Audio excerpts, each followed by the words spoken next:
Gente, hoje nós vamos começar uma nova série de mensagens. Não foi no carnaval, mas no retiro espiritual. Abra sua Bíblia em Gênesis 19. Por favor. Gênesis 19. Mantenha sua Bíblia aberta em Gênesis 19. Nós vamos ler o verso 36.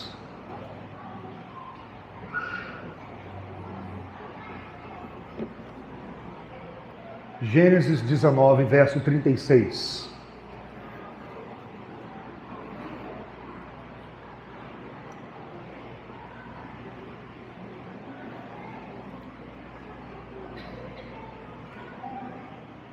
Encontramos aí, Gênesis 19, primeiro livro da Bíblia. E assim, as duas filhas de Ló ficaram grávidas do próprio pai.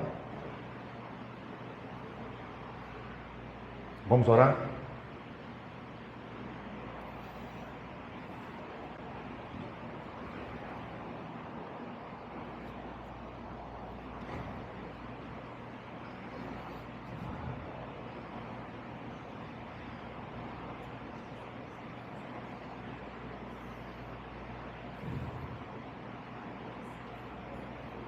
Senhor,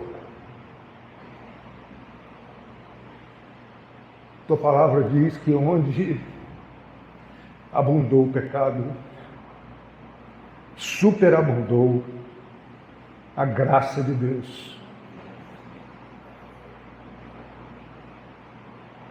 Tu és um Deus gracioso. Coloque Cristo diante dos nossos olhos nessa noite. Nos ensine sobre a Tua misericórdia, sobre o Teu amor, sobre o Teu perdão, sobre a Tua soberania que dirige a história. Enche o nosso coração de esperança nessa noite. Esperança para pecadores, pessoas falhas que tropeçam.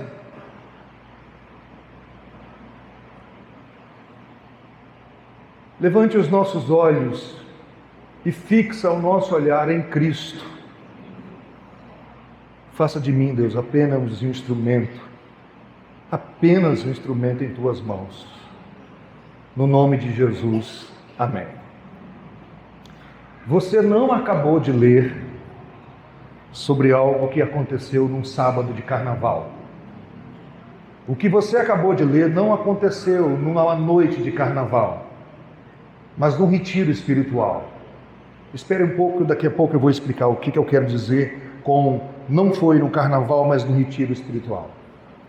No mundo dos negócios, quando alguém quer vender um projeto, geralmente a pessoa não coloca ali o nome das pessoas que não são bem quistas na sociedade. Você procura colocar o nome das pessoas importantes. Você conhece fulano? Fulano comprou o projeto. Isso dá o quê? Credibilidade. Dificilmente alguém vai começar um projeto e colocar o 7-1 da cidade, ainda que essa pessoa tenha mudado de vida. Você vai escolher os nomes de alguém que tem uma certa influência para essa pessoa, então, abraçar o projeto.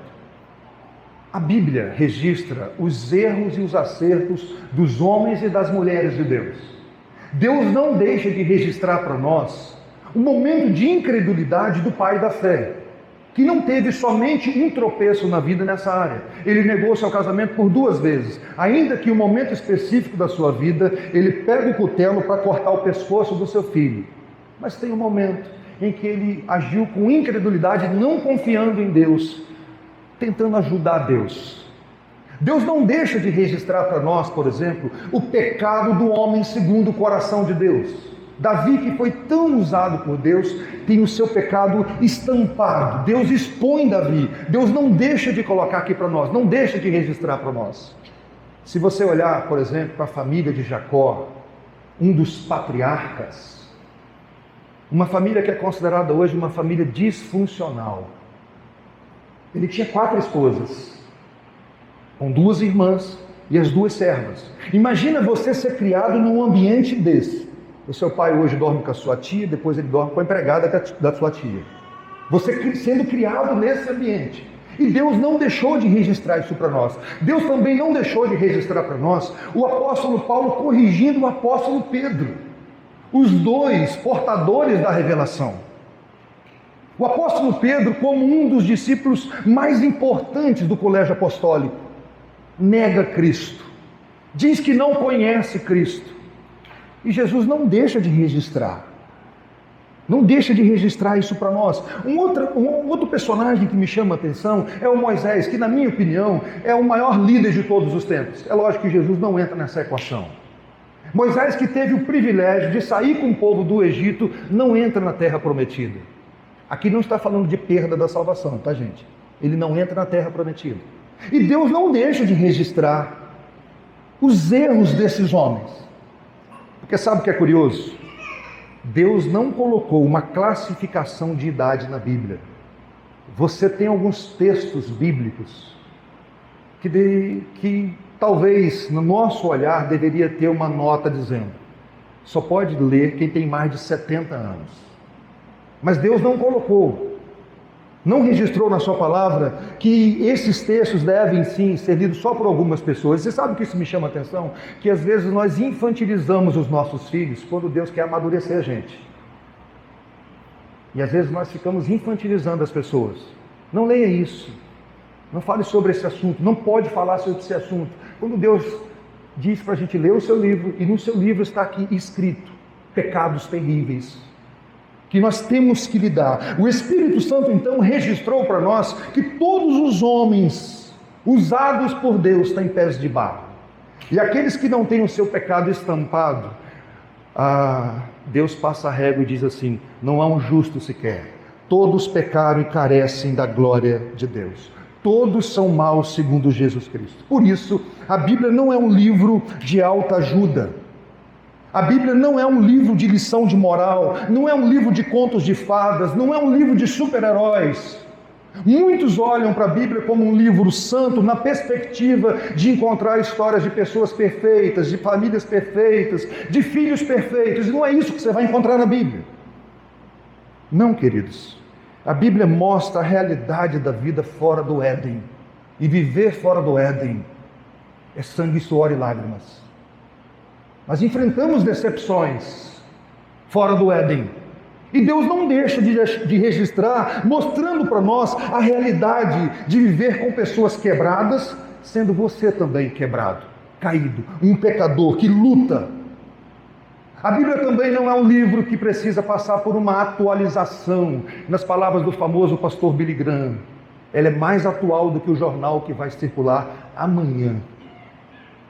É um livro afiado. No auge da pandemia, eu comecei a ler Gênesis. Foi uma leitura prazerosa. Eu comecei a ler Gênesis bem devagar, prestando atenção nos detalhes. Foi nessa leitura que surgiu essa série de mensagens. Não foi no carnaval, mas no retiro espiritual. Qual é a intenção dessa série? É mostrar como alguns personagens bíblicos tropeçaram e tropeçaram feio. E mesmo assim, a graça de Deus triunfou. Situações que não aconteceram num sábado ou numa sexta-feira de carnaval, mas no retiro espiritual. O que eu quero dizer? No meio do povo de Deus. No meio do povo da aliança, do povo do pacto, um povo que canta louvores ao nosso Deus. Situações dificílimas. O povo de Deus que infelizmente às vezes age com impiedade. Mas mesmo assim o pecado não foi capaz, louvado seja Deus por isso, de frustrar os planos do Senhor.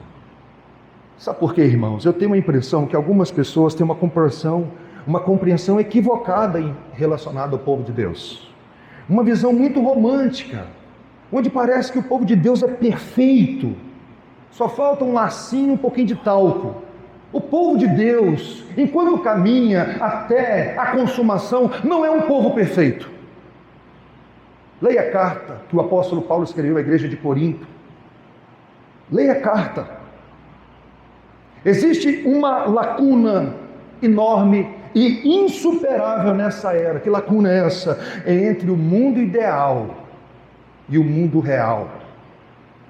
Nós temos que lidar com o mundo real. Esse mundo é caído, e mesmo alguém que já nasceu de novo, que é justificado, adotado, luta com o pecado restante. Se você não entender isso, você vai achar alguns momentos que você nem crente é. Ou você vai jogar muita gente no inferno, gente do Senhor. Se você não entender que o processo de santificação é um processo, é algo que nós lutamos a vida inteira. E Deus quer registrar isso para nós, porque o grande propósito de Deus não é te converter ao personagem Davi, Daniel, Abraão. É sermos convertidos por Cristo. Cristo que não é apenas um exemplo para nós, mas um redentor. Com isso em mente, eu quero dizer que o sinal de saúde espiritual não é quando não existe pecado, mas quando o pecado é tratado, quando o pecado é confrontado. Porque se dissermos que não temos pecado nenhum, a nós mesmos nos enganamos e a verdade não está em nós. Chamamos Deus de mentiroso, mas a Bíblia diz que se confessarmos os nossos pecados, Ele é fiel e justo para nos perdoar e nos purificar. A diferença no retiro espiritual é a presença de Cristo, agindo todos os dias. Não é a falta de pecado, mas a graça de Deus revelada em Cristo. A graça que produz quebrantamento, arrependimento e restauração. A graça que luta com Jacó e vence, que leva o profeta até a casa de Davi, coloca a mão nos olhos de Davi e diz assim: você é um pecador, Davi. E Davi diz assim: pequei. E pequei contra Deus somente. A graça, não pisque agora, que me ensina que mesmo algo que começou errado não está fadado ao fracasso. Guarde essa frase. A graça que me ensina que mesmo algo que começou errado não está fadado ao fracasso. Isso não significa que eu posso começar errado e depois pedir a graça de Deus. Se você pensa assim, você não entendeu nem a graça. Mas a graça que triunfa sobre as nossas fraquezas. E nesse grande retiro espiritual, irmãos, nós vamos pecar. Não sei se você tem consciência disso. Mas temos a presença de Cristo que faz toda a diferença. E por mais que o pecado é algo terrível e tem consequências, a graça triunfa. Sabe por que a graça triunfa? Porque nós fazemos parte de uma história maior.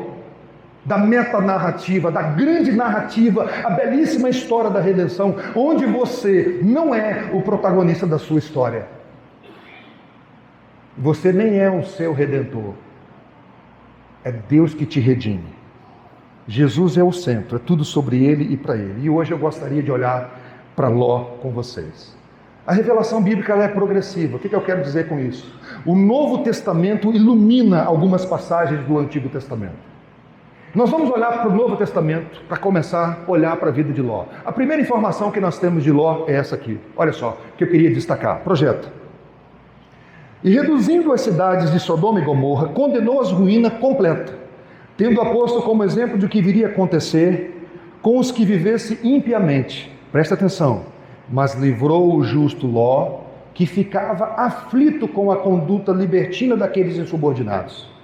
Porque esse homem justo, pelo que via e ouvia, ao morar entre eles, atormentava sua alma dia após dia, por causa das obras iníquas que aqueles praticavam. A primeira informação que nós temos de Ló é que ele era justo. E justo significa justificado. Até porque não há um justo sequer. Entenderam? É alguém que é considerado justo pela justiça de Cristo, sem justiça própria. Abraão creu, diz a Bíblia, e isso lhe foi imputado para a justiça. A doutrina da justificação nos ensina que é um ato livre da graça de Deus, onde Deus nos aceita pela obra de Cristo, e nós nos apropriamos dessa obra maravilhosa pela fé. É uma obra única, não há graduação na justificação. No novo céu e na nova terra você não será mais justificado do que hoje. Então Ló era alguém justificado, guarde isso. O capítulo 18 de Gênesis registra para nós que Abraão recebeu a visita de 3 homens, 3 anjos. E eles chegam para Abraão e faz uma promessa. Diz Abraão: em breve a Sara vai ter um filho nos braços. O filho da promessa vai nascer. Logo em seguida, os anjos disseram: nós vamos lá para Sodoma e nós vamos destruir Sodoma. E aí começa aquele famoso diálogo de Abraão com Deus. Ó Deus, mas se tiver lá em Sodoma 50 justos, o Senhor vai destruir o justo com o injusto? E esse diálogo é maravilhoso. 45, 40, 30, 10. O Senhor vai destruir o justo com o injusto? Se você já leu Gênesis, você sabe muito bem que quando Deus disse para Abraão, sai da tua terra e da tua parentela, Ló foi com ele. Os estudiosos dizem que Ló morava com Abraão. Então, ele foi caminhando com Abraão para a terra prometida. E Deus foi abençoando a caminhada e eles foram prosperando. Mas chegou um momento que a prosperidade trouxe dificuldades. Os pastores de Ló e os pastores de Abraão começaram a brigar. Tiveram que separar. Abraão, com uma fé robusta no Deus que guia a sua vida, disse para Ló: Ló, se você escolher a esquerda, eu vou para a direita. Se você escolher a direita, eu vou para a esquerda. O nosso querido Ló olhou para Sodoma, as campinas verdes, e é para lá que eu vou. Caiu dentro de Sodoma. Olha a primeira informação que nós temos de Sodoma. Ora, os moradores de Sodoma eram maus e grandes pecadores contra o Senhor. Se nós achamos a sociedade atual depravada, que a maldade humana é maior do que os tempos antigos, é porque nós não conhecemos Sodoma. Lutero sentia náuseas quando ele estudou sobre Sodoma. Nos dias de Sodoma, o sexo grupal era algo praticado publicamente. Jovens e velhos participavam de bacanais. Deixa eu aproveitar aqui para dar uma palavra sobre o sexo. Segundo a Bíblia, o sexo é uma bênção e foi ordenado por Deus. Mas deve acontecer dentro dos padrões que Deus estabeleceu. Quais são os padrões? Multiplicar e prazer. Prazer. Mas quando o sexo deve acontecer? Segundo a Bíblia, quando o homem deixa pai e mãe e se une à sua esposa, tornando uma só carne. O que isso significa? Fora desse padrão é pecado, segundo a palavra de Deus. Não importa se é homem com homem, mulher com mulher, ou homem com mulher. Se você não deixou pai e mãe e se uniu com a sua esposa, não está ali dentro do padrão de Deus. A questão de Sodoma era uma questão de muita impureza. E Ló estava lá, morando com as suas filhas, sua esposa e 2 filhas virgens, onde essa cidade era uma selvageria terrível.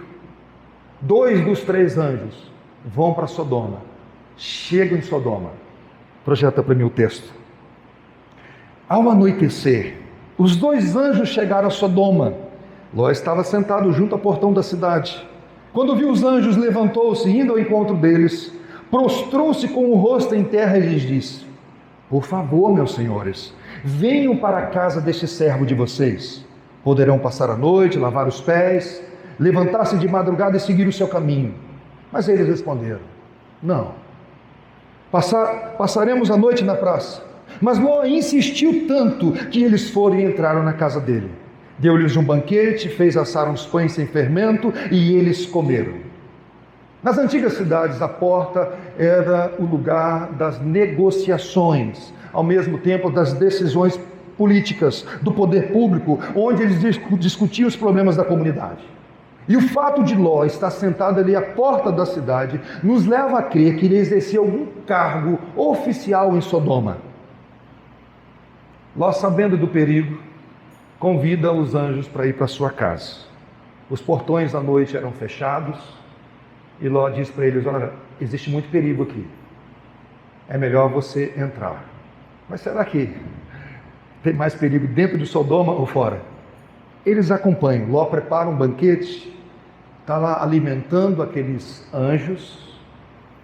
De repente, chega uma multidão na casa de Ló. Acompanha a leitura comigo. Mas antes que eles se deitassem, os homens daquela cidade cercaram a casa. Eram os homens de Sodoma, tanto os moços como os velhos, sim, todo o povo de todos os lados. Preste atenção nos detalhes desse texto. Jovens e velhos, com uma intenção maligna no coração. Verso 5. E chamaram Ló e disseram: Onde estão os homens que à noitinha entraram na sua casa? Traga-os aqui fora. Para quê, gente? Podem ler. Para que abusemos dele. É isso mesmo que você acabou de ler. Traga eles aqui para fora, porque nós queremos fazer sexo com eles. Versos 6 a 7. Então Ló foi até a porta, fechou atrás de si e lhe disse: meus irmãos, peço-lhes que não cometam essa maldade. Num ato de coragem, Ló saiu arriscando a própria vida para proteger os seus hóspedes. Ló diz: meus irmãos, não façam isso. Meus irmãos, Ló, você é irmão dessa turma de Sodoma? E agora vem um versículo que é de doer os ossos, de acelerar o coração. Vigie aí. Olha só. Olhem aqui. Isso é Ló falando. Tenho 2 filhas virgens. Eu vou trazê-las para vocês. Faça com elas o que quiserem. Porém, não façam nada desses homens, porque se agem sob a proteção do meu teto. Ló pega as 2 filhas virgens e diz assim: podem fazer com elas o que vocês quiserem. O seu tio um dia entregou a sua esposa, ele viu. Abraão um dia também negou o seu casamento e ela foi levada. E aqui Ló está dizendo: façam com elas o que quiserem. Calvino diz que Ló deveria antes suportar 1000 mortes do que recorrer a tal solução. Remediar o mal com o mal, evitar o mal com o mal. Não pisque. Quem teve essa ideia? O justo Ló, nosso irmão em Cristo. Vocês estão entendendo? Não é um ímpio. É o justo Ló que disse: pode usar minhas filhas.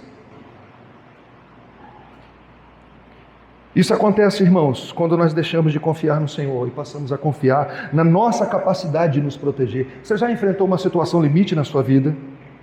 Como nós precisamos de sabedoria e convicção nesses momentos? Pois um homem piedoso pode colocar sua família em risco em situação assim. Deus nos guarde disso, de entregar nossa esposa e nossos filhos. Mas ao mesmo tempo, olha, você já parou para pensar o que é o Evangelho? O que é o Evangelho, gente? O Evangelho não é um pai entregando um filho inocente na mão de pecadores para morrer por pecadores. Não é isso que Deus fez? Entregando o seu filho totalmente inocente. Mas vamos caminhar. Verso 9. Eles, porém, disseram: saia daí, e acrescentaram: ele é estrangeiro, veio morar entre nós e pretende ser juiz em tudo. Vamos fazer com você pior do que com eles. E atiraram-se contra o homem, contra Ló, e se aproximaram para arrombar a porta. Quando ele diz assim: você quer se fazer juiz sobre nós? Eu acho que dá uma pista de que Ló já discordava do comportamento de Sodoma. Ló não aplaudia isso. Não é assim? Eles disseram: você quer ser juiz sobre a nossa vida, Ló? Você já escutou esse discurso? Quem é você para me julgar? Isso é um antigo. Você vem morar aqui e fica julgando a gente, os crentes acham que sabe de tudo, fica julgando tudo. Mas Deus usou de misericórdia. A boa mão de Deus agiu. E os anjos tiraram Ló. Verso 10 e 11. Porém os homens, estendendo a mão, puxaram Ló para dentro e fecharam a porta e feriram de cegueira os que estavam do lado de fora, desde o menor até o maior, de modo que se cansaram à procura da porta. Mesmo diante dessa intervenção maravilhosa, onde talvez alguns estudiosos vão dizer que eles não ficaram cegos, mas sabe quando uma grande luz bate nos seus olhos e você fica assim meio sem enxergar direito? E eles mesmo assim estão procurando a casa de Ló, procurando entrar na casa. E aí os anjos perguntaram para Ló: você tem mais alguém da sua família na cidade? Tem alguém seu que não está aqui nesse ambiente agora?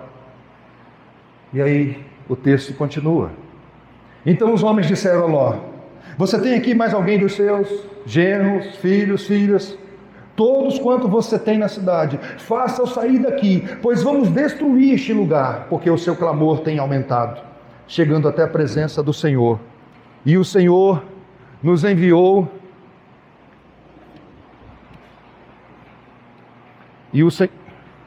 por favor, e o Senhor nos enviou a destruí-lo.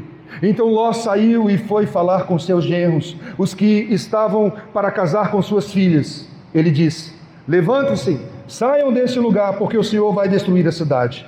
Mas eles pensaram que Ló estava o quê, gente? Brincando. Presta atenção no detalhe. Ainda de madrugada, isso tudo está acontecendo numa noite.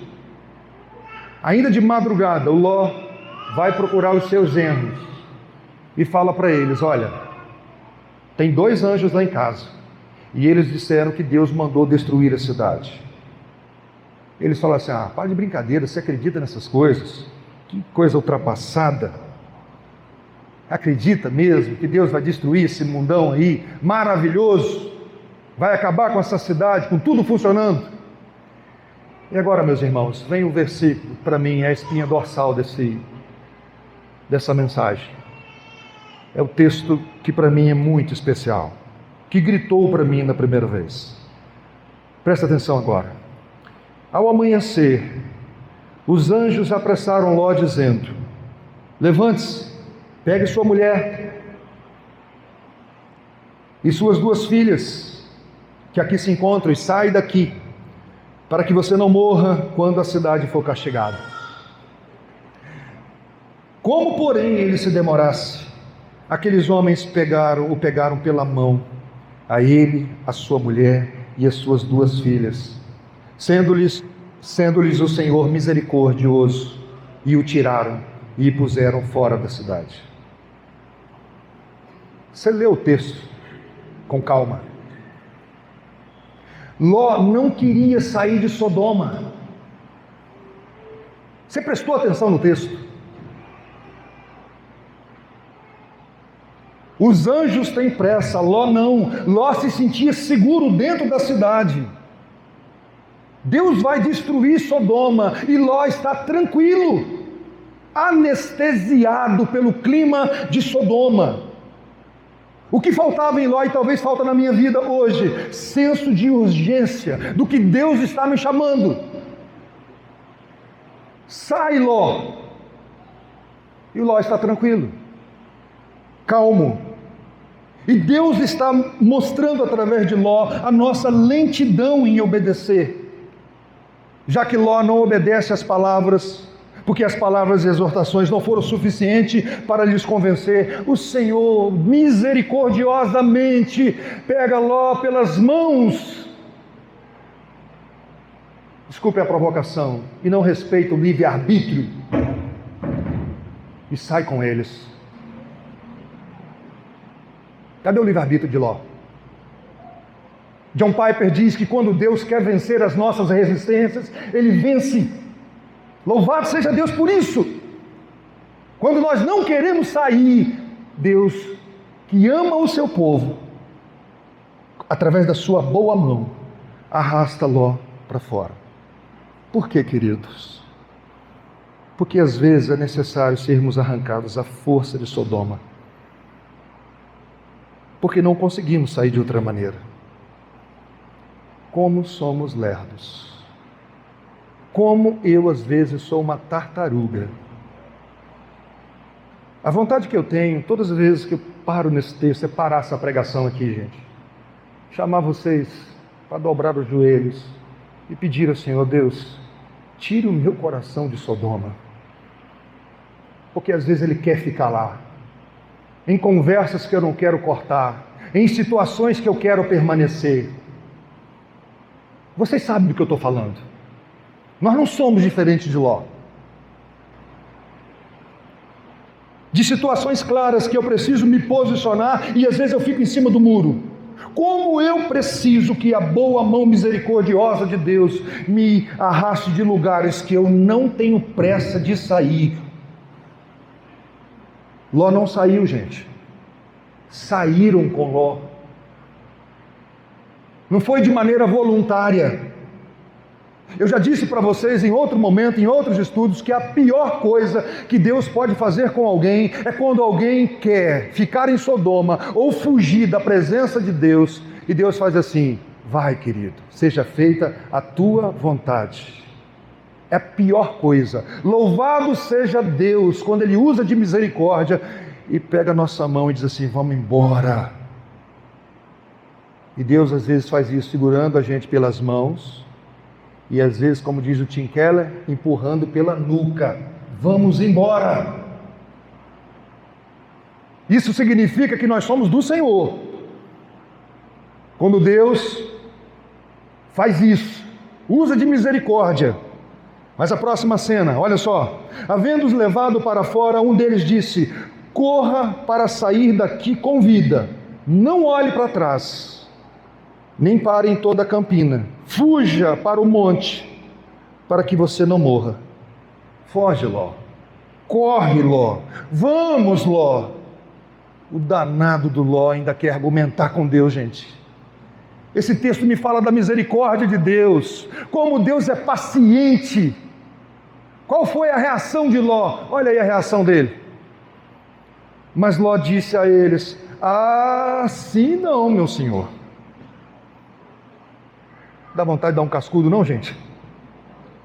Eis que o teu servo encontrou favor diante dos teus olhos, e engrandecestes a tua misericórdia para comigo, salvando minha vida. Mas não posso fugir para o monte, pois receio que a destruição vai me alcançar e eu morra. Eis aqui perto uma cidadezinha para a qual eu posso fugir. Ela é bem pequena, permite que eu fuja para lá. Ela é bem pequena, não é verdade?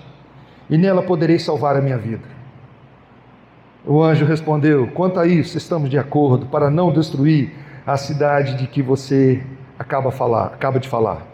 Vá depressa, refugie-se nela, pois nada posso fazer. Olha que interessante. Enquanto você não estiver chegado lá. Por isso a cidade recebeu o nome de Zoar. Que Deus misericordioso é esse, meus irmãos? Diante da clareza do juízo, da ação misericordiosa de Deus, esse homem não sai correndo. Esse homem pede para Deus ter paciência. Ó Deus, correr demais eu não aguento. Tem um lugarzinho aqui que eu consigo alcançar. Aí os anjos falaram assim: nós vamos aguardar. Enquanto você não estiver protegido, nós não vamos destruir Sodoma. Sabe quem é esse, gente? É o nosso Deus. É o Deus que te ama, o Deus misericordioso. Tem uma cidadezinha ali, eu nem vou morar nela, vou ficar numa caverna. E aí Deus manda então um enxofre, e começa então a destruição de Sodoma. Vocês já ouviram falar da esposa de Ló? Que ela virou uma estátua de sal? E não é um mito, Jesus não tratou esse caso como mito. Jesus, quando fala do juízo final, ele fala: lembrem-se da esposa de Ló. E como o coração dela estava em Sodoma, mesmo diante da ordem clara de Deus, não olhe para trás, ela olhou. E o que aconteceu com a esposa de Ló? Estátua de sal. John MacArthur, olha o que o John MacArthur diz. Ao fazê-lo, ela não só ficou coberta de sal, como também se transformou num exemplo pungente de desobediência que produz uma reação indesejada no dia do juízo. Ficou de exemplo para nós da desobediência. Abraão um dia perguntou para Deus: Deus, só vai destruir o justo com o injusto? A resposta é: não vou destruir o justo com o injusto. Deus destruiu Sodoma, mas salvou o sobrinho Ló. Agora vem o texto. O texto que relata não uma cena que aconteceu em 2 noites de carnaval, mas num retiro espiritual. Não pisquem. Verso 30 a 38. Ló partiu de Zoar e habitou no monte, ele e as 2 filhas, porque receavam permanecer em Zoar. Ló habitou numa caverna, e com ele as 2 filhas. Então a primogênita disse à mais moça: nosso pai está velho, Não há homem na terra que venha unir-se conosco, segundo o costume de toda a terra. Venha, vamos embebedá-lo com vinho, deitemo-nos com ele e conservemos a descendência do nosso pai. Naquela noite, deram de beber vinho ao seu pai. E entrando a primogênita, se deitou com ele, sem que ele o notasse, nem quando ela se deitou, nem quando se levantou. No dia seguinte, a primogênita disse à mais nova: ontem à noite deitei-me com meu pai.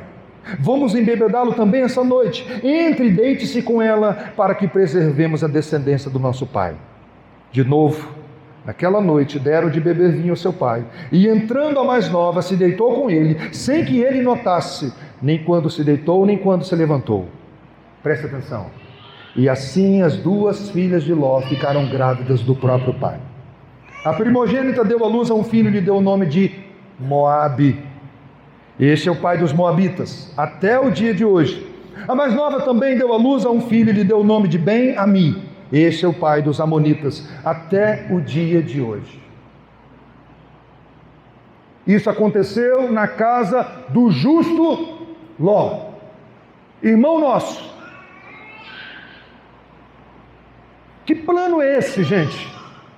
Embebedar o pai para deitar com o pai e gerar filhos.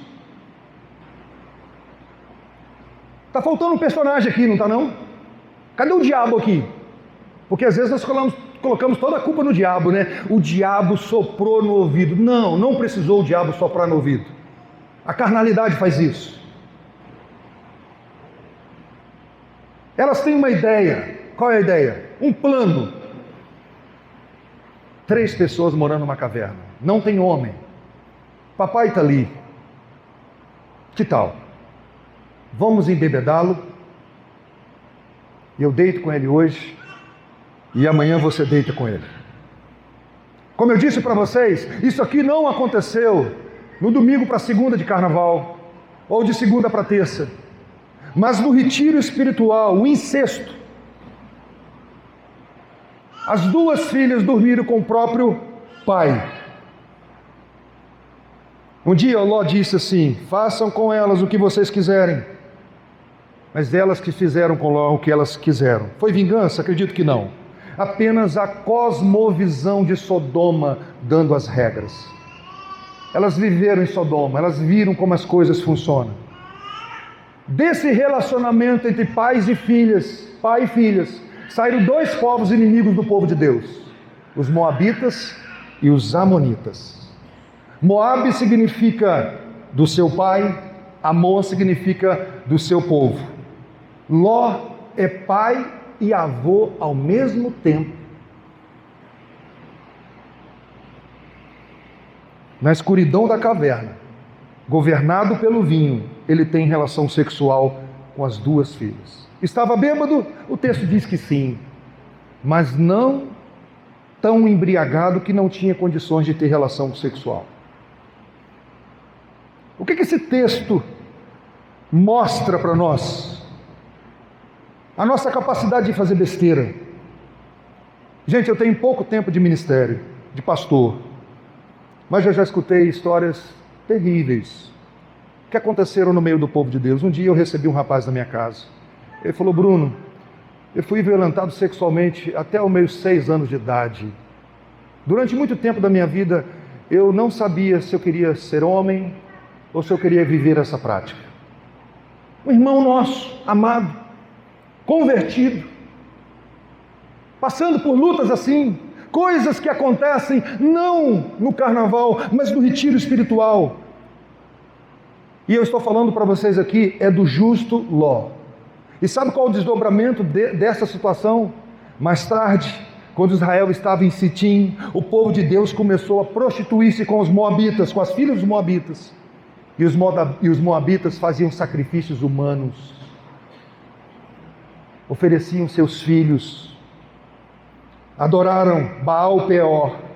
Quem sabe as meninas pensaram: não tem jeito, a nossa casa pegou fogo, meu noivo morreu, o seu também. Vamos dormir com o nosso pai. Mas a pergunta é: o que essa narrativa tem a ver com a grande história da redenção? Por que essa narrativa está aqui?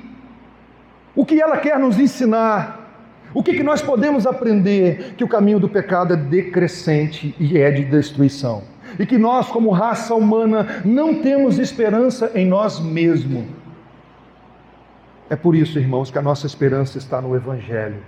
Existe um fio condutor de Gênesis a Apocalipse, e não se esqueça, onde abundou o pecado, superabundou a graça de Deus. Alguns anos se passaram, e surge uma moabita na história, Ruth. E um dia, ela disse para sua sogra, que era serva do Deus de Israel: o teu povo é o meu povo, o teu Deus é o meu Deus. Quando você vai para a genealogia de Jesus Cristo, filho de Davi, qual o nome que aparece das mulheres ali? Não é o de Sara, é Ruth, uma moabita.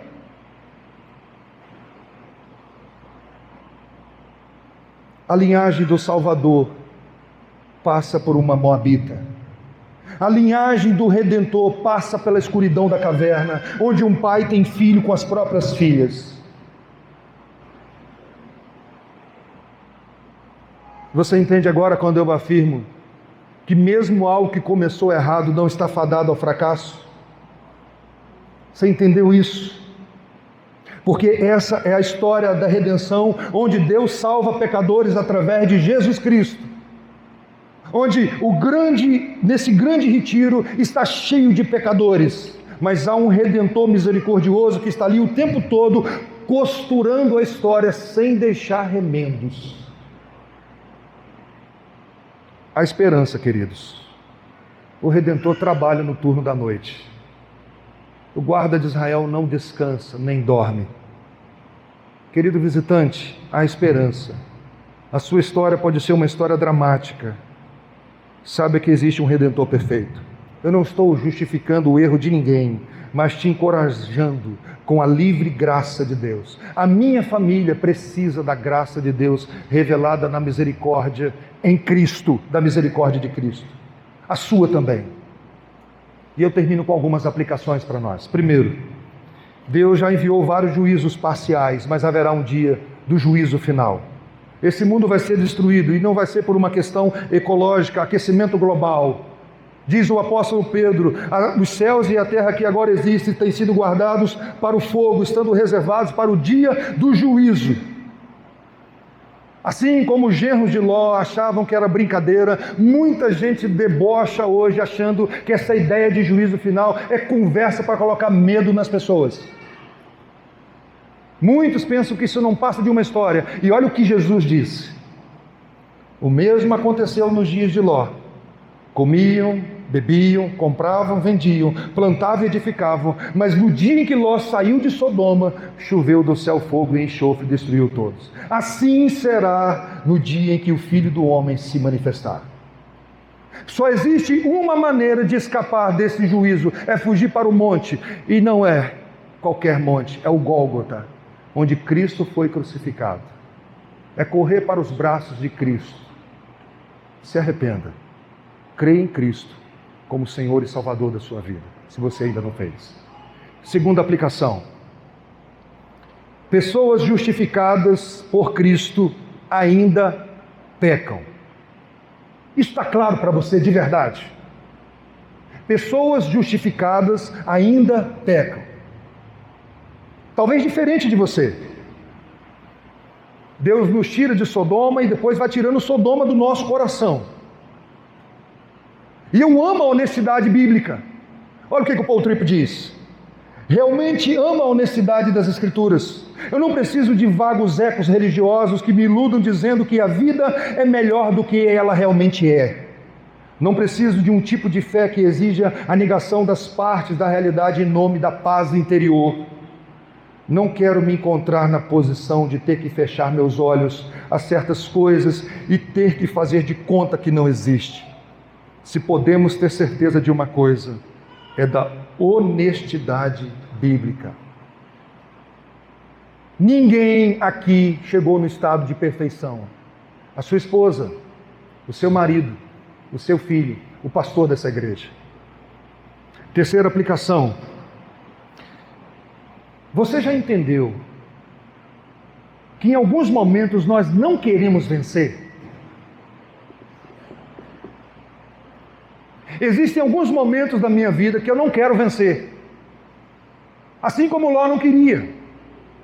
Ele estava bem em Sodoma. Falta-nos desejo de vencer. Nós acostumamos com o pecado. Preste atenção numa coisa, gente. Ló foi tirado de Sodoma, mas dormiu com as filhas. Vocês estão entendendo?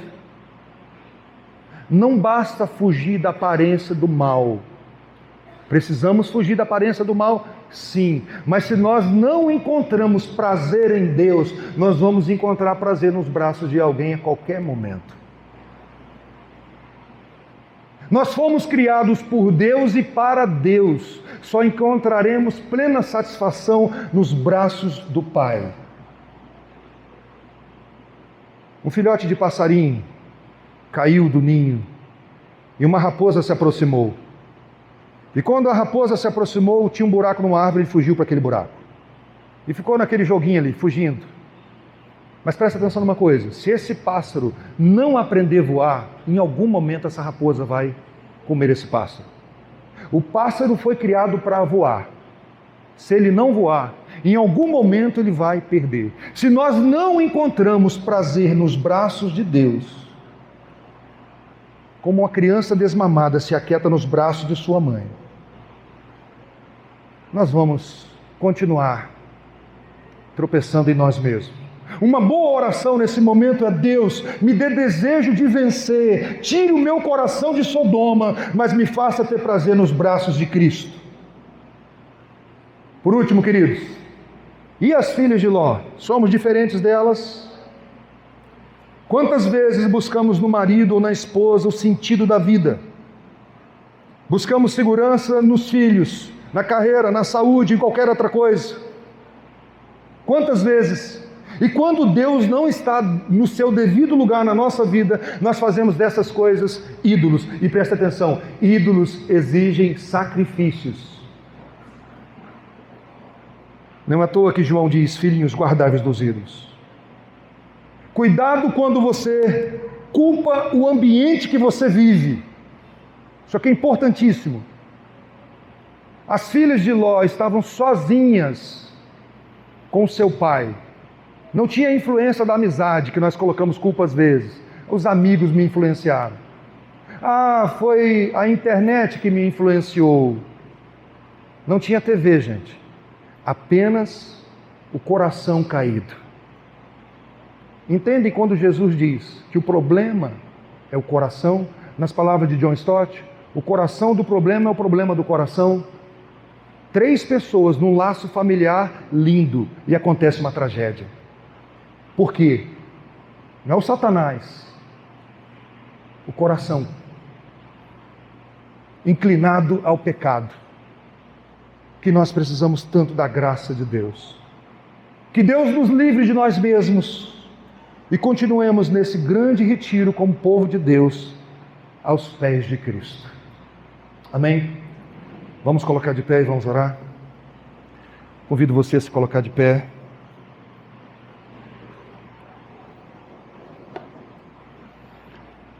O que nós vamos falar para Deus nessa hora?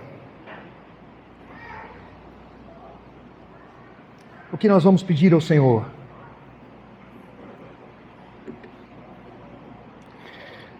Deus soberano, o Senhor conhece o meu coração, o Senhor conhece como eu não sou diferente de Ló. Em vários momentos da minha vida, eu também fico ali adormecido, lento.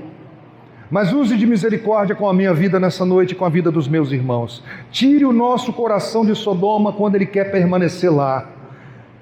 Tire, Senhor. Livra-nos de nós mesmos. Inclina o nosso coração para Ti mesmo, Senhor, e nos faça ser aquilo que nós somos projetados para ser. Ó Deus, nos ajude a encontrar prazer nos braços de Cristo, o nosso Redentor perfeito. Faz isso, Deus, porque a luta é grande. Nós pedimos a graça do Senhor sobre a nossa vida. Nós pedimos ao Senhor que enche o nosso coração de esperança, de que a graça triunfa nos nossos piores dias, porque onde abundou o pecado, superabundou a graça de Deus. Louvado seja o teu nome por isso. Continue com o teu povo, nesse grande retiro, fazendo toda a diferença em nossas vidas. Em nome de Jesus, amém. Eu gostaria de chamar assentados, queridos. O conselho da igreja, por favor, hoje nós vamos receber novos membros. Por favor, os presbíteros.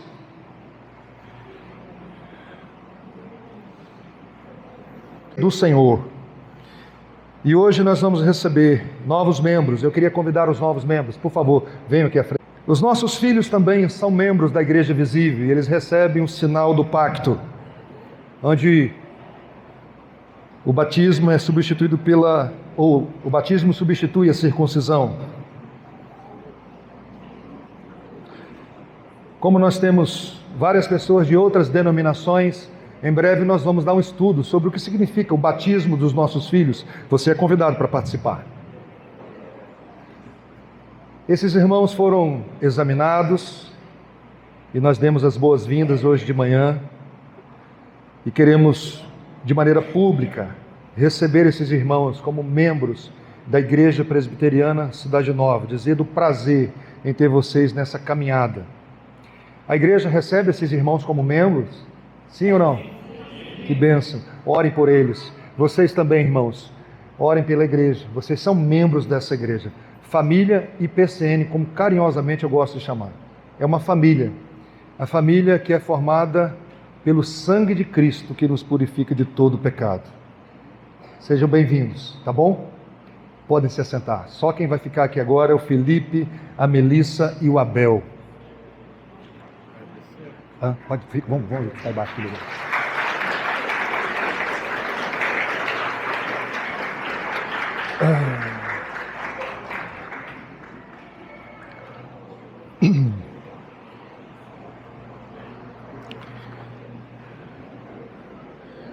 Eu tenho algumas perguntas para fazer para o Felipe e para a Melissa. Nós já estudamos sobre esse assunto, mas eu preciso fazer essa pergunta de maneira pública. Vocês prometem aproveitar todas as oportunidades para ensinar o Evangelho para o Abel? Com certeza. Sim, prometo. Prometem orar pelo Abel e orar com ele? Sim. Sim, prometo. Prometem ler a Bíblia para ele, até ele aprender a ler sozinho? Sim. Sim. Prometem também trazer o Abel para as reuniões públicas do povo de Deus, ser intencional com isso? Sim. Sim. Louvado seja Deus por isso. Nós vamos batizar o Abel, recebendo como filho do pacto. Por favor, meu irmão.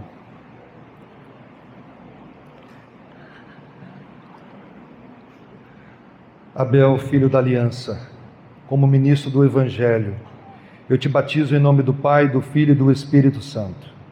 Ó Deus soberano, Tu és um Deus maravilhoso, misericordioso e bom. Está aqui o Abel, Deus, e eu peço a bênção do Senhor sobre a vida do Abel. Que Teu Espírito venha agir de maneira especial e linda, bela, misericordiosamente sobre a vida do Abel, do Felipe e da Melissa. Dê graça para esses irmãos, para ensinar o Abel o caminho em que o Abel deve andar, que é o caminho do Evangelho. Ajude os meus irmãos todos os dias, proteja o Abel e dê a graça dele crescer na presença do Senhor, conhecendo Cristo. No nome e para a glória de Jesus. Amém. Amém. Deus abençoe. Deus abençoe, irmãos. Nós vamos...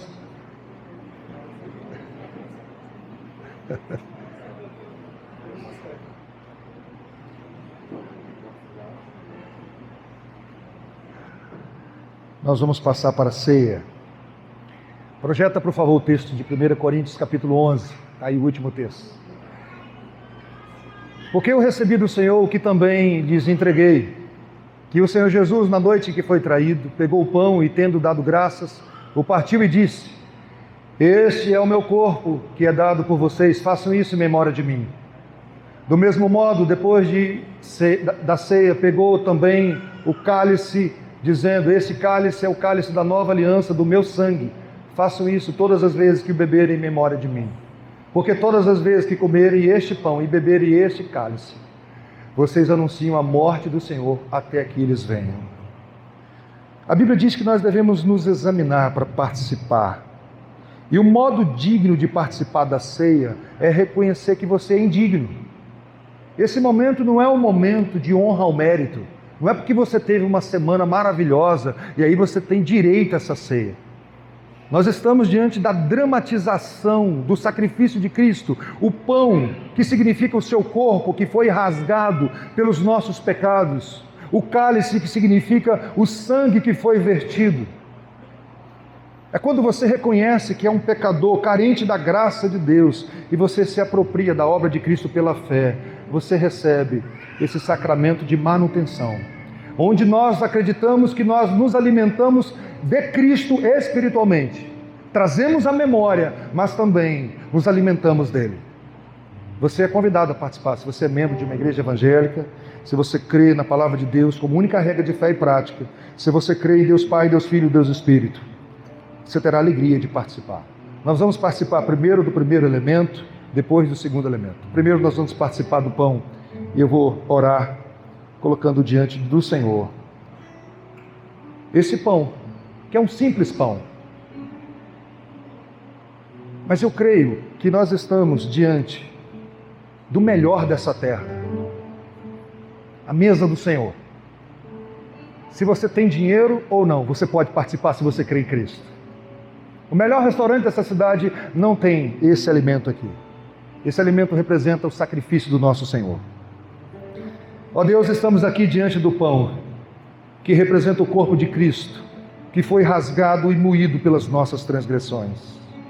Queremos consagrá-lo para esse momento tão especial e pedir que o Senhor nos alimente espiritualmente.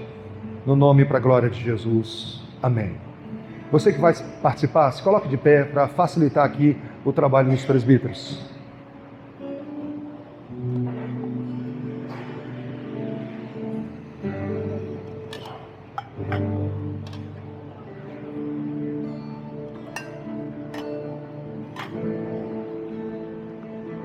Pode seguir.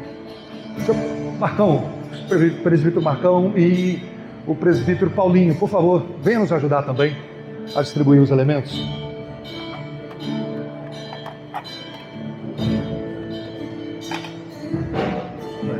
Prazer.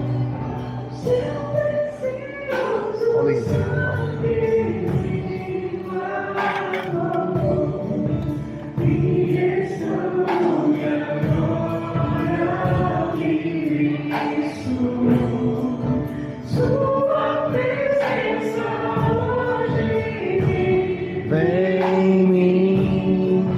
Para sempre viverá e sempre viverá.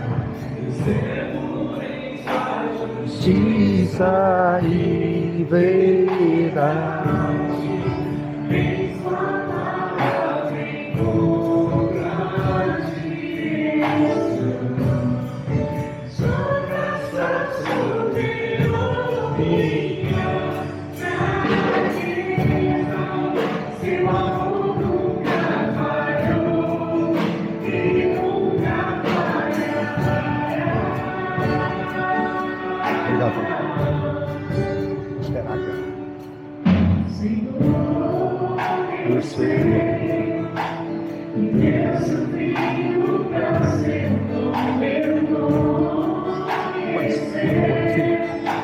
Pode subir.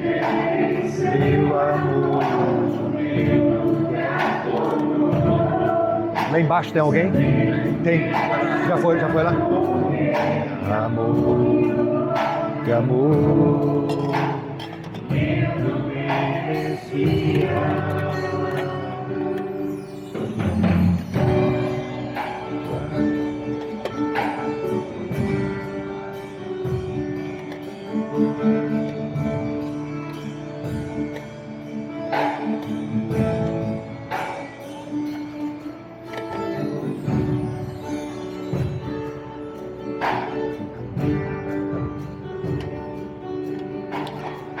Obrigado, Paulinho.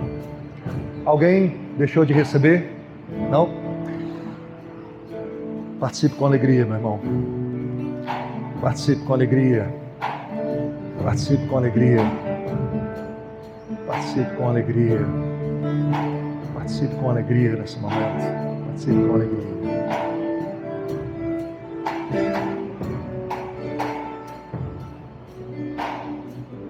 Que nos proporcionou libertação do nosso pecado, comunhão contigo. Ó Deus, não nos deixe esquecer disso. Sim, Deus. Faça isso vivo em nossas mentes, ó Deus, no nosso dia a dia. Possamos viver, ó Deus, de modo digno dessa salvação que recebemos na pessoa do Teu Filho. Amém, Deus. Em nome do Senhor Jesus, muito obrigado. Hoje e sempre. Amém. Por semelhante modo, o Senhor pegou o cálice e disse: esse é o cálice da aliança renovada, da nova aliança, que representa o sangue que nos purifica de todo o pecado, o sangue que um dia foi derramado para cobrir a vergonha de Adão e Eva, lá no início. É uma única história, não esqueça disso. Aquele sangue que era derramado diariamente no templo, nos sacrifícios, aquele sangue que era aspergido lá no Santo dos Santos. Mas um dia ele cessou, não precisa mais, porque o Cordeiro de Deus que tira o pecado do mundo derramou o seu sangue, o seu precioso sangue. E agora nós vivemos confiando naquilo que aconteceu há 2000 anos atrás.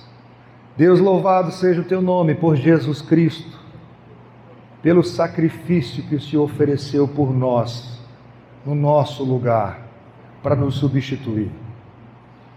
Ofereceu o teu filho, o teu único filho, o inocente filho, para reconciliar contigo mesmo pecadores.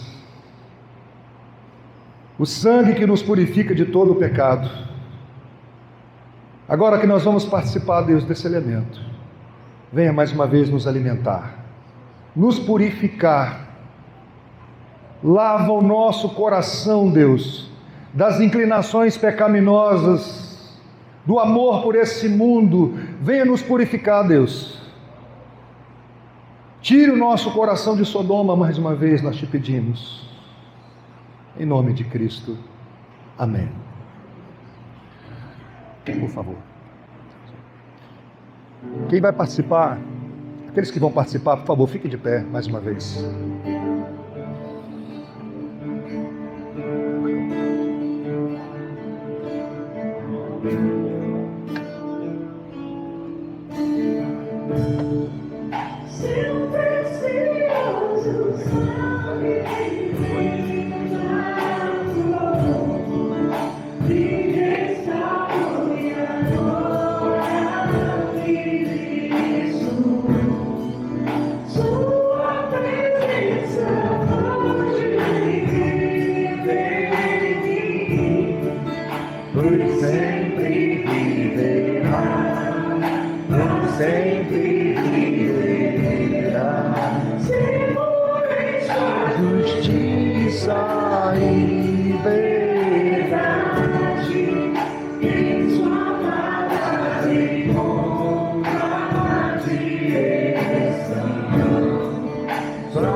Precisa mais?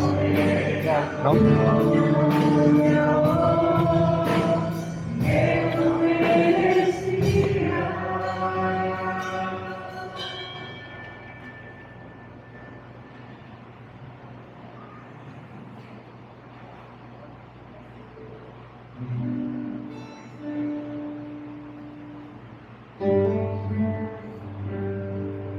Precisa mais um? Tem lá em cima.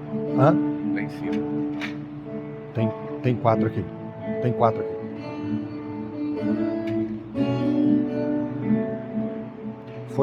Dinho, foi lá em cima? Foi lá em cima? Avisa o Marcão que já foi. Hã? Acho que já foi lá em cima.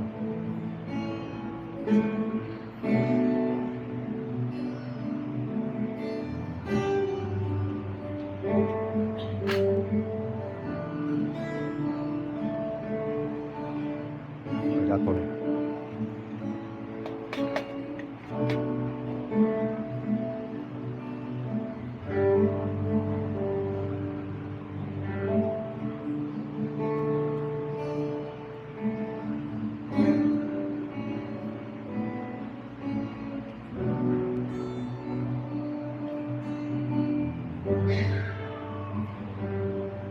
Obrigado, Marcão.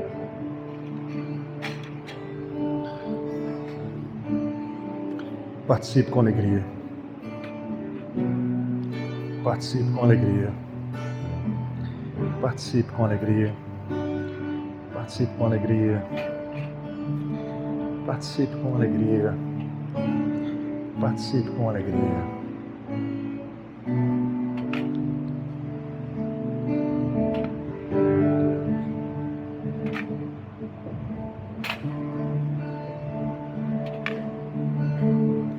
Vou tomar e você ora, por favor.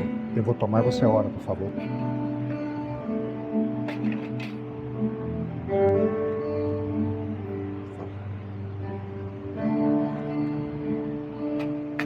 Por favor. Senhor Deus, nós te agradecemos por esse momento aqui especial, Senhor, na tua presença. Um momento precioso, no qual vamos trazer aqui o Espírito Santo, que habita dentro de nós. Sim. Pai querido, segundo a tua vontade, intercede por nós. Obrigado, Jesus, porque só através do Senhor Jesus o Espírito Santo habita em nós. Pela Sim. tua graça e misericórdia. Sim. Ali naquela cruz, Senhor, o Senhor morreu por nós, ressuscitou e nos aproximou de Deus. Obrigado a Deus pela tua grandeza, Sim. pela soberania, pelo que o Senhor é Rei dos Reis, soberano e eterno Deus. Sim. Obrigado, ó Pai, porque cada um aqui nessa noite participou, teve o privilégio de participar dessa mesa. E aqueles, ó Pai, que ainda não tiveram essa oportunidade, que teu Espírito Santo esteja trabalhando na vida, no coração de cada um, para que eles possam entender, serem convencidos e poderem participar dessa vez. Essa é a nossa oração com gratidão e louvor, no nome de Jesus Cristo, teu Filho amado. Amém. Amém. Amém. Queridos, vamos nos colocar de pé para a gente orar, impetrar a bênção. Depois nós teremos um cântico. Queremos agradecer a todos os visitantes. Louvado seja Deus por sua vida. Que Deus te abençoe e te dê uma semana abençoada. Você está convidado a voltar. As nossas programações são terça-feira, reunião de oração e estudo bíblico. Nós estamos estudando os atributos de Deus. Na escola dominical, 9 horas da manhã, e o nosso culto público às 19 horas. Vamos orar, gente. Vamos falar com o Senhor. Ó Pai bendito, louvado seja o teu nome por esse dia, por tudo o que aconteceu. Teu cuidado, tua boa mão misericordiosa agindo em nossas vidas.